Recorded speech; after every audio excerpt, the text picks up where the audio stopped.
Hey, happy Halloween! I'm Alex Farnham and this is Animalist News. So for this special episode of Animalist News, I want to talk to you guys about safety, but not for you, for your dog. Now, don't get me wrong, I want you guys to be safe on Halloween, but did you know that every year tons of dogs have to go to the emergency room because they've consumed chocolate? To find out more about why chocolate is so harmful to dogs and how we can help prevent them from eating it around this time of year, we went and visited the San Francisco VCA to speak with Dr. Alice Bugman. The big question is, will chocolate kill your dog? There is potential for chocolate to kill your dog, but it depends on how much chocolate they eat and what kind of chocolate it is. So when exactly does the chocolate become toxic? So it really depends on the type of chocolate that the dog has ingested. Things like white chocolate have very, very small trace amounts of theobromine, which is the toxic ingredient.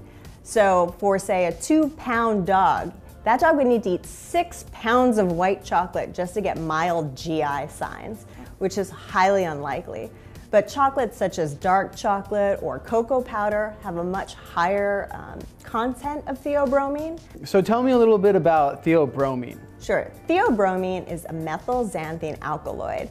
It's actually found in cocoa beans, kola nuts, which is used to make things like soda, and also tea leaves. So is it true that dogs can't eliminate theobromine from their bloodstream? Actually, no, they can. Theobromine is readily absorbed in the GI tract, and it's actually metabolized by the liver, where it is, partially eliminated. The thing with theobromine is it's eliminated much more slowly in dogs than it is in humans. So we may not have known that our dog's eaten chocolate. What type of sign should we watch out for? So first you'd probably want to see if maybe there are any chocolate wrappers around or maybe a chocolate cake out. That sometimes is a good indication. In terms of clinical symptoms, in low doses, they'll usually have GI signs like vomiting or diarrhea. Slightly higher doses, they'll be very hyperexcitable and usually their heartbeat will go up really high, so it'll start racing.